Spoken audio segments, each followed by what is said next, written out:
War, refugees, pipelines, Nazis, Gerhard Schröder. Things just keep happening and people keep doing them. And Megan and Konrad are here to tell you about it, with the soft cushion of an attitude adjuster, aka a Rum and Coke. What's all this about then?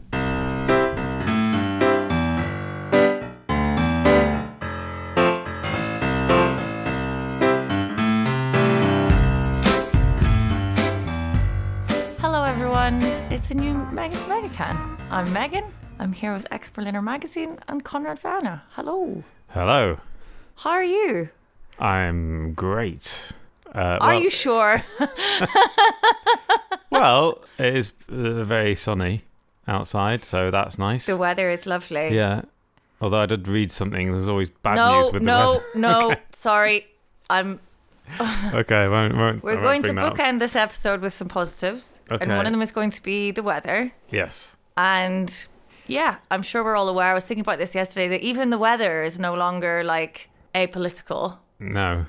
Can't even talk about the weather with your neighbours without worrying about if you're going to get into a political war. Yes, climate change denial. But it is lovely here in I think most of Northern Europe. And for the first time, we always do the podcast on different days, but like roughly the same time in the evening.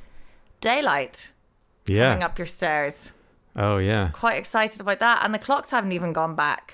Right, which is happening this weekend. I know. Beware, everybody.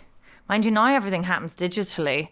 I wake up doubly confused because all my clocks are digital. And I'm just like, did it go back? Are they on the right times? Or do I need to do it manually? It's like text people. How do you know they know? Well, that's how do I know that they've known? Yeah, that's what I meant. Yeah. Good. Right. Obviously, there's a lot going on, as always, but even worse than usual because we have actual war in Europe. But today, we're going to drink after work, and I was just like, everything is terrible. It's been quite a bad news week already for me, aside from politics even. Like, I'm fine, nothing like directly, but like bad news adjacent. Okay. For the last like week or so. I'm just tired and work is crazy. What I need in terms of a Megacan, I've got these family friends. This is a tangent that I grew up with, and they talk about like if you get into a certain like point, you need an attitude adjuster. So this is in honor of my good friend Dervla Dolan, and the attitude adjuster, unfortunately, is usually a Rum and Coke, even though I hate Rum and Coke. Okay. But that's what we're drinking this evening, Konrad, because never has it been more necessary to adjust our attitudes. Yeah, Brilliant. we're going to need to get through this. People need to know news. We need to try and, I don't know. Pretend to be pirates. Yeah, let's do that. All right, here you go. I'm sure like it's going to be Coca-Cola. horrible. Cheers. Havana Club. Yes. Cuban rum mixed with cola. El Ron de Cuba. Yeah. That's Spanish, that is. What Cheers. is it? What? Oh, Havana is the Spanish bit. Okay. It's a tall can, which I quite like, you know. Yeah, that's also always a good sign. Oh, should not have smelt it. That doesn't smell like something I should be putting in my body. Yeah, there's a little sort of cloud of chemicals at the top, wasn't there? All that you have to get through. I mean, that's just a Rum and Coke, isn't it? Yeah, it's fine. Yeah. Lovely. Grand. Yeah. Cheers. Cheers. Okay, so... Right, so news. Berlin has seen an awful lot of refugees coming in. In fact, so many that they have reopened Tegel Airport as a refugee centre this week. Partly because it was all going a bit crazy at the Hauptbahnhof. Yeah. Where everyone was arriving. Yeah. What do you know about that? And it's not just the Hauptbahnhof as well. There's lots of, I think that's maybe the main one where people are arriving. But so the Tegel, from what I understand, is like a registration centre when people who are going to be sort of they're like processed, which is a horrible term to describe what people have gone through. Having not been there, but having spoken to quite a few people who have been volunteering at the Hauptbahnhof, and presumably this is the same as happening in other places, there's so much happening, and so much of it is being done by amazing volunteers who are just going down there all the time. There are apparently some people down there like coordinating who neither Ukrainian nor German. They're like Polish. They don't actually speak either language, particularly like German or English or Russian or Ukrainian, but they're there and they're helping. And I think that is really amazing. Yeah, there's various things like, so there's opportunities for people to assist, and I'm sure a lot of people are already in these unbelievable Telegram groups that I just kind of like dip in and out of, and they're just so overwhelming because there's so much need and so much like people offering support. You can adopt dogs for a couple of days because people have brought like their family pets, like their family members, and can't take them with them into accommodation, so you can take those for a little while. What is really needed, it seems, are Ukrainian or Russian speakers. That's really, really key. But who do you go to? Like, is there an organization is organizing all this? Because what's happened, I heard in the first couple of weeks that there was literally no one organising anything at Hauptbahnhof. It was just like a free-for-all, and people were turning up with signs on them saying, I can put up 2 people for 3 nights or whatever. Yeah. And I heard you're not supposed to do that anymore. No, you're definitely not allowed to do that anymore. Because the cops will come. It's becoming very thing. I'm sure if you kind of accidentally showed up and then someone said to you, no, then and you went, oh God, I'm so sorry, and you left, that's fine. But people who are sticking around being like trying to offer people work in exchange for like dodgy things, unfortunately not everyone is acting in good faith, so don't do that. But the sort of established refugee organizations in Berlin, like Moabit Hilft, who started out in 2015, I believe. Yes. Because that was where the Lagizor was, the authority when all the Syrians arrived. Mm-hmm. And they're doing a lot of work now. And there is, if you go on the berlin.de website, there's a list of all the NGOs that you can go and... There, we've solved the problem. There's also the Berlin Welcome Team, and they basically have lists of all the different things that are needed at different places. And they have some instructions for, so if you can't volunteer your time, but you'd like to go down and do, like bring things, they have very specific lists of what they need, which will save you a wasted trip if you show up with like random stuff that they don't want. And I think they also have instructions on how to like package it. They need mini hanutas, lollies. There's a lot of very bored kids there. I would imagine. I like mini hanutas. I mean, who doesn't? And then also there are places where you can offer accommodation.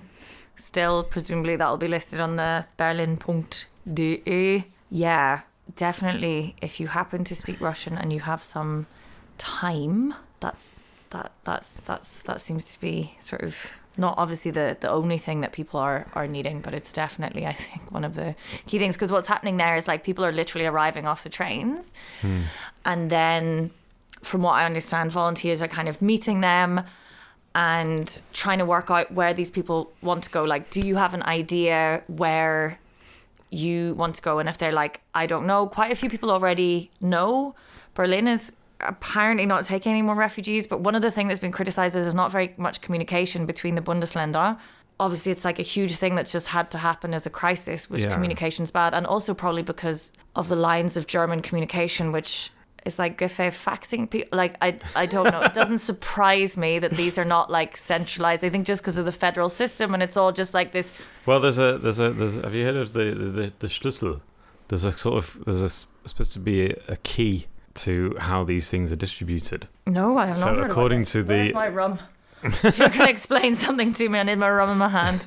There's there is like a key, I think it's called the Königsteiner Schlüssel, and it's based on the distribution, like the size of the population of each Bundesland. And according to that, there's a particular number of refugees that each land is supposed to take in. And I think they decided this after 2015. But I think in general, like, things are bureaucratically a bit easier than in 2015. Like, it isn't like, that was really chaos. That was when in Moabit, when people were queuing up in the middle of winter for 3 days straight, and it was just crowds of people in the mud, and they were depending on charities for food. They were just standing around trying to get into this place so that they could register. And that isn't happening anymore. And that's partly just because I think that I must have learned some lessons from that, because it was, they must have digitalized some systems and made things slightly easier since then. But Franziska Giffey caused a little bit of controversy this week by saying I'm going to translate this. We are hearing from the Ukrainian community in Berlin that the first question they are asking is not what benefits can I apply for, but what work can I do, which is obviously kind of veiled racism. Is it even veiled? I've been looking at a column in the Tats by a journalist called Anna Dushimi, who's also has a podcast that I listen to sometimes called Heart Unfair. And she comments a lot on issues of race and Germany and things. And she's just like, is this implicit or is it just explicit? Like, where do we draw the line? Anyway, it's a good article. But yes, of course, the implication is like that other question. They're not asking this question. Side glance over to other refugees, but this one and well, yeah, but the thing about that is that the other refugees aren't allowed to work. I mean, if you're an asylum seeker, you're not allowed to work. Yeah, that is one of the massive criticisms of the asylum system, because we keep people marginalized from the workforce and unable to support themselves, and yet it's bad enough when the right-wing press do it to sell newspapers. Yeah. But when our actual politicians of a city like Berlin... Yeah, the fucking mayor says stuff like that. It's so dangerous. It's so... And even if it was said... No, I don't actually think you could say that unthinkingly in 2022. No, I don't think she thinks... I think because she does it quite often. I mean, I think that she's definitely trying to appeal. Yeah, it's definitely like this sort of dog whistling. Yeah, so a voter base. I mean, I think that she's sort of... I think she sees her natural constituency in the sort of racist people. I don't know. Yeah. I don't know where I'm going with that. There's a certain kind of brand of I'm not racist, but if, this... Yeah. People who aren't maybe as sort of virulently right-wing and racist as like AfD voters, but who do very much buy into this myth of like the good immigrant. And I think what the point that's made in this Tans article, like she keeps making these statements and there's no backing it up. There's no thing she said something about like communities with sort of migration or immigration backgrounds being less likely to get vaccinated. But there was no studies to back it up, no data, no nothing. Yeah, no, there's always like we hear from these people. It's like always anecdotal. We hear from these Ukrainian communities like, I mean, who? But also, yeah. And the thing is, I think it's also difficult we don't want this to become like a whataboutism where we take away any of the empathy or any of the stuff that people have for Ukrainian refugees. It's so good. And it is undeniable that it hits us harder, or it has hit us harder because it is close, because we here in Germany are closer maybe. We should take this instead of just an opportunity to underpin, like Giffey's comments do, this kind of like racism and this idea of being different kinds of refugees. We look at it and we go, shit, what is it about me that I can look at that I haven't felt this affected when it happened in 2015? And we use this as like a learning experience.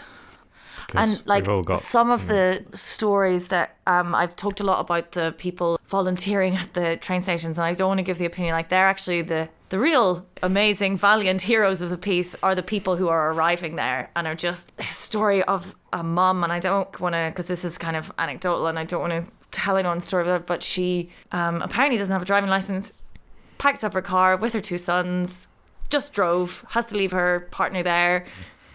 Stopped being able to afford fuel in Poland, so had to abandon the car in Poland, and then managed to make it all the way here on a train. Crazy, yeah. It's fucking unbelievable. What else? So, what's next? On the list I don't like news. this list. I don't like it. So, speaking of, we're going to have a little look at what German politics are doing. Oh, yeah. God, who are we doing first? Are we doing Schroeder or Habeck? Please do Schroeder, because I don't really understand. Gerhard Schröder, what's his whole deal? So, Gerhard Schröder, he was Chancellor of Germany from 1998 to 2005. Considered at the time very successful politician. He was kind of like Germany's Tony Blair, kind of charismatic, so sorry, what was the first centre-left. date? Something to 2005? 98. Okay. So and he's similar. SPD, so yes? he's like a year after Blair side, and he's SPD, yeah. And yeah. He famously in the last month. So he went through, he kind of like split the left a little bit. It's because of him that the Linke Party exists. Because he brought in these reforms sort of, with Arbeitslosengeld and Hartz IV, which is basically creating this like completely gespalted. Yeah, there was like there was a split in the left because of that, and that's how the Linke Party kind of formed after in that time. That is an important part of the story, but anyway, that happened. That happened. Famously, towards the end, and this we're talking like the last few months of his election campaign, which he went on to lose to Angela Merkel in 2005, he was very, very keen, suspiciously keen, to get a pipeline deal with Russia through. And he, in fact, interrupted his campaign. You'd think in an election campaign, an incumbent chancellor, and it was a neck-and-neck race with Angela Merkel. It was really, really tight. He took like 3 days off from that to get this deal signed. And 10 days before the election, he got this deal signed for Nord Stream, the first pipeline, which is in use now. And and there's a picture of him signing it, and Putin is there, and the heads of E.ON, like the German energy company, and everything, all these people, these big like energy companies signing this deal, gas pipeline. He goes on to lose the election, which he knew was on the cards. He thought he was going to win, but he lost. But luckily, he got the pipeline deal through. December that year, that election was September. December that year, he becomes head of the supervisory board of the company that runs this pipeline, which is, I think, wholly owned, or at least majority owned, by Gazprom, the Russian energy giants, which is wholly owned by the Russian state and still is. And people are like, "Oh, that's interesting. You got a really nice job there, just 3 months after you lost an election, and now you're essentially an employee of the Russian state." Again, I'm kind of like bringing it like this is all sort of thing. He is very well known that he's very good friends with Putin. He's pictured at Putin's birthday parties in the early 2000s. Only as recently as 2017, he became head of the head of the supervisory board. So German companies have an executive board and a supervisory board. It's kind of like one is like more important than the other, but the supervisory board is the other thing. It doesn't matter, but there's like a weird thing. Anyway. Okay. We have it. Good. So Schroeder becomes I think it was 2017, he becomes also the head of the supervisory board of Rosneft, which is another huge Russian energy giant. And then this war starts, and his entire team, and Schröder, as a former chancellor, still has an office in the Bundestag. He still has like employees who are paid by the German state and all this other stuff. He still works as a lobbyist. He still meets he had a meeting with Angela Merkel just after the last election. No one knows what happened at that meeting, but he had a meeting with Angela Merkel just after the last election. Why would he have a meeting? He had meetings with Schroeder, with Scholz, the current chancellor, the former finance minister, during Scholz's time as finance minister, but they're obviously of the same party. What were they talking about? We don't know. They could have been talking about keeping Nord Stream online, making sure Nord Stream was would still feed the German economy, the German system, everything. So like Schroeder's very much mixed up in this. His whole staff resigned as a result of the invasion because he would not give up his roles. He was the head of these two boards, and he did not want to give up those jobs. So his whole staff resigned in protest. His whole staff, not in those companies, but just like his general, he has staff is he still a politician, or who is he? Yeah, he's like a lobbyist. He has big offices. I mean, he's grand. Okay, rich. Okay. So they're all just like, fuck you, Gerhard. This is dude. Yeah. So so there's a lot of question marks over like what his role is. I will say that. Sorry, just one positive thing about BER, Berliners. Prick up your ears. An interesting thing. They've obviously at BER, the pubs are decorated with strange sort of black and white pictures of a variety of politicians. The ones of, I think, Putin have been covered down and taken over, and Gerhard Schröder, last time I was going through. Yeah, he's extremely unpopular now. Yeah, they covered it up. One they'd taken off entirely, like this thing, and the other one they couldn't because it was like a big one. But they've put like a little poster over his face. It's just like a thing. Yeah, he's not going to win any popularity contest. But what was he up to? What's he been up to? So last week he travelled to Moscow to have a personal meeting with Putin, who he still considers a friend, and was like trying to talk him down, which I don't think, obviously that's not a bad thing. Like you don't know. Like he's possibly a little bit corrupt. That's like, like there's some element of it has a strange smell about character, but I guess if anyone is going to talk Putin down, I guess Schroeder has got as good a chance as anyone. So I don't know.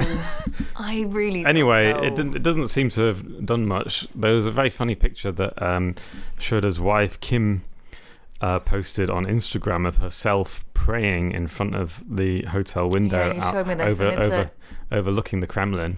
It's a very odd. It's a very, very odd picture. Yeah. So some people were joking. Perhaps she was praying that her assets wouldn't be frozen.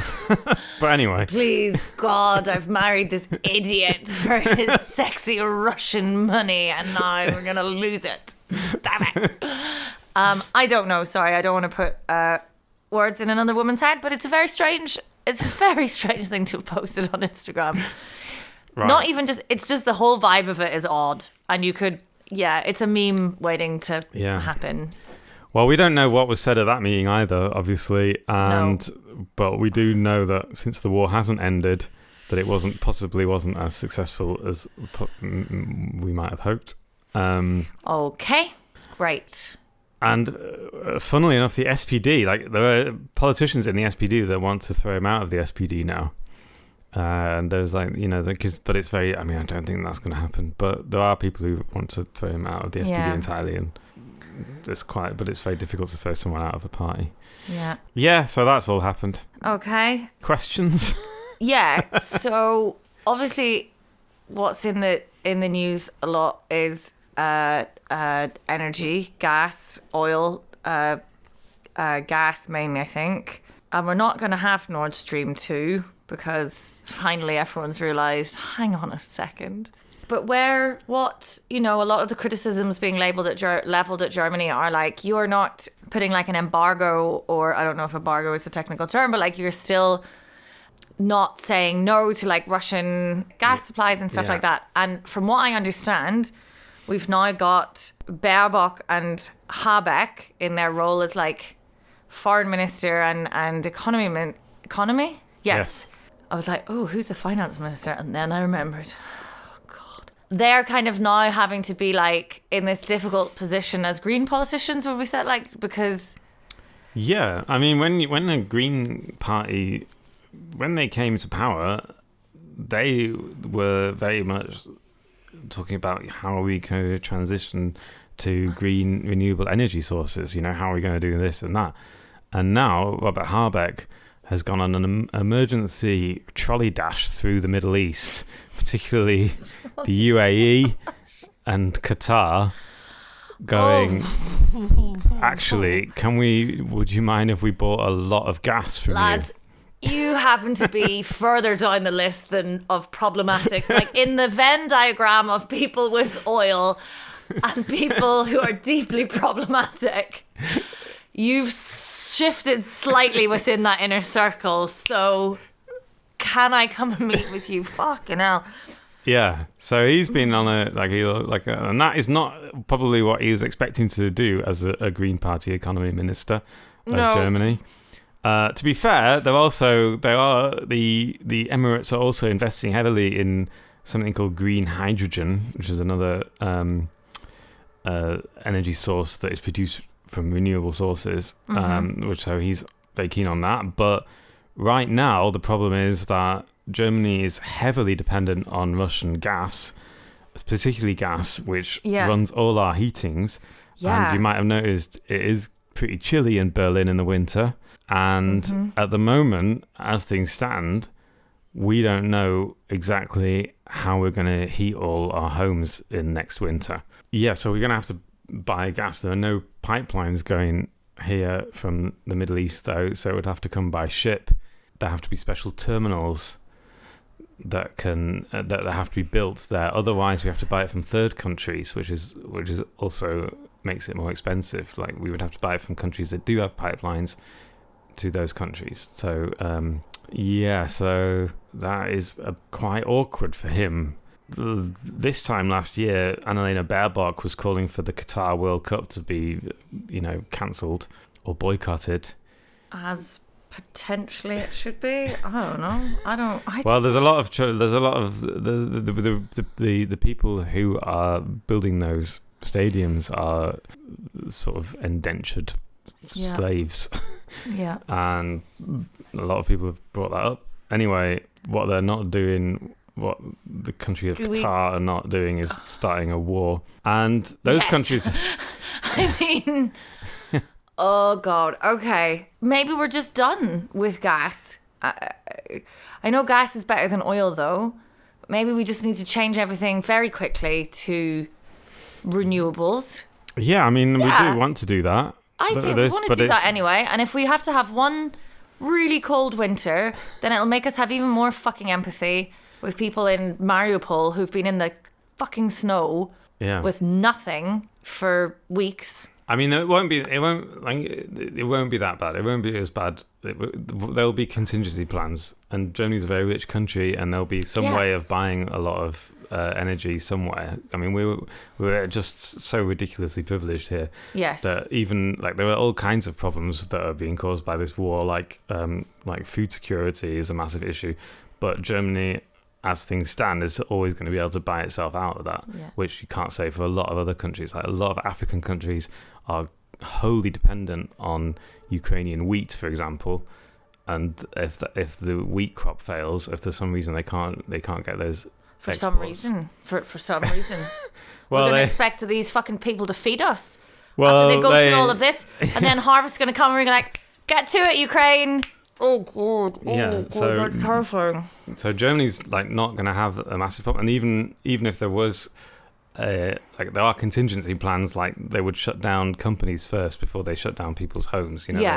So it's not like people back will to actually home freeze. office, lads.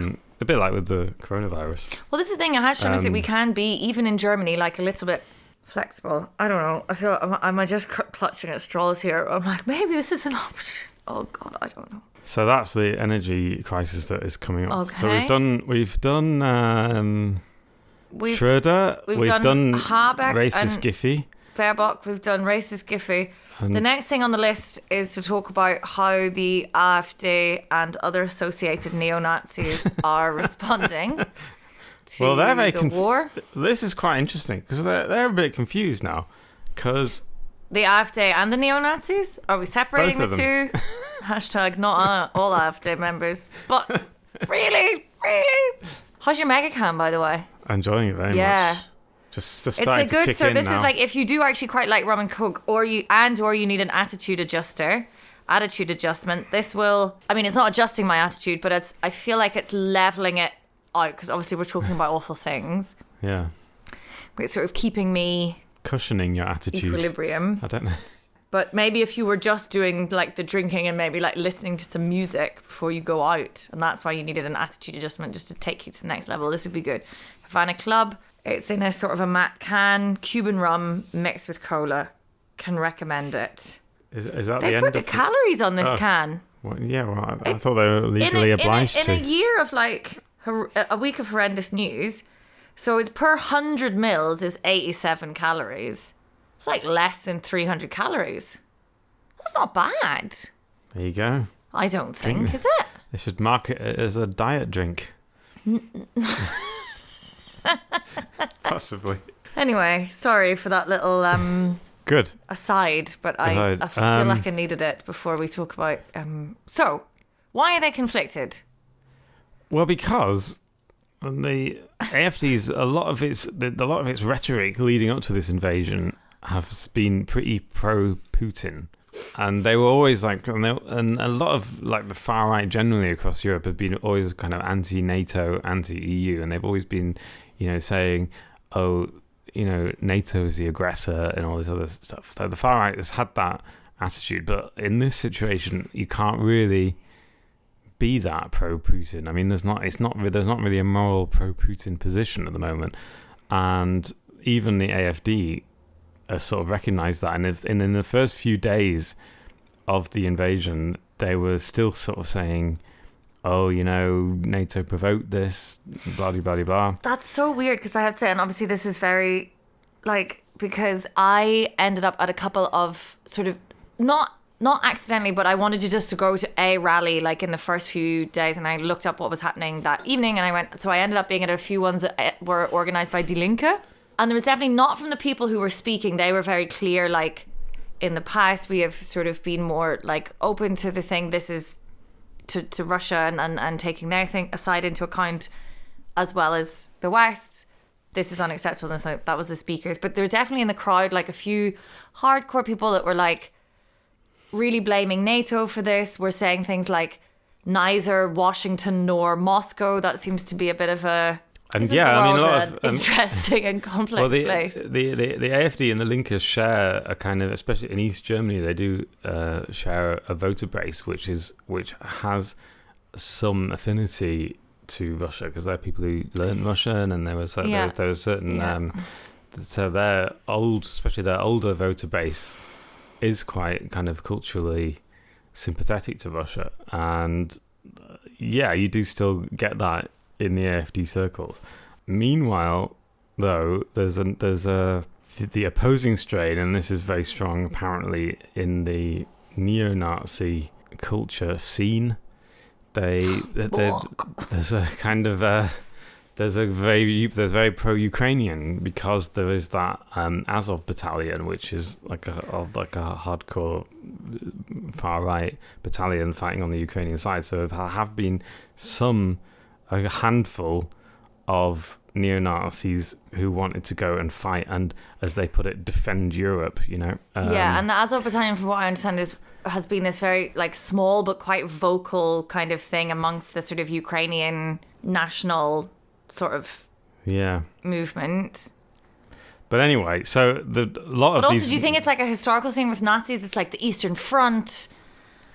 Yeah, I think it is, yeah. Yeah, in a way... Yeah, but then, they were sharing a lot of tips on Telegram. There were all these people who follow the neo-Nazi Telegram channels, and they were going how do we join the Azov battalion? They're getting really excited. And then, thanks to Bell Tower News, who our former guest Nick Potter works for, they asked a question of the Federal Interior Ministry, exactly how many known German neo-Nazis are going to go or have gone to Ukraine to fight. And they would be monitoring that, would they?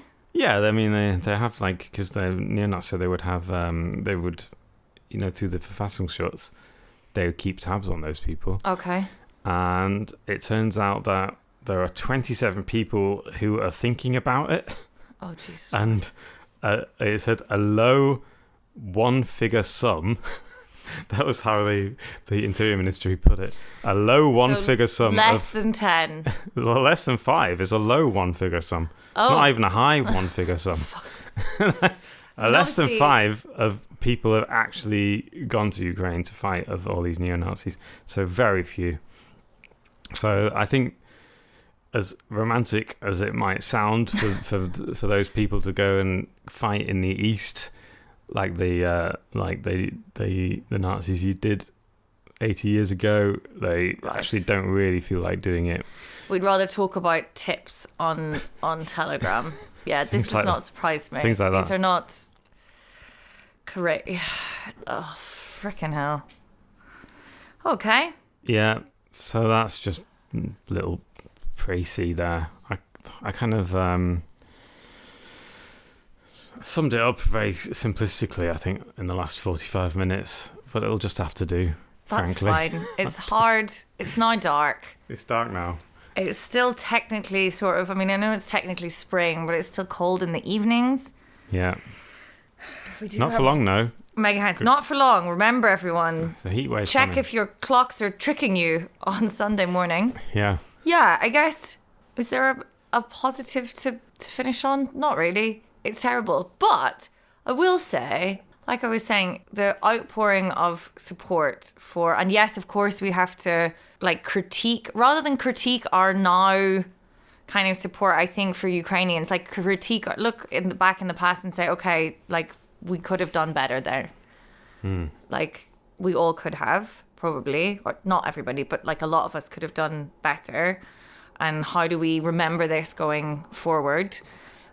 But I don't know, the stories that I'm hearing from people volunteering and offering up their homes and offering to drive dogs around and people around, and the stories of these heroic people leaving are really great. And like in a relatively short space of time, the stuff at the stations, like there's whole different factions. There's like people wearing different color vests if you're gonna help ferry people about and get them where they need to go, whether it's another train or take them to the apotheca to get medicines. Or then there's like people with other vests that are like psychological support for both the refugees and for the people helping. Apparently just like groups of young, mainly men, who've shown up as part of some kind of organization just to help carry bags. That's cool.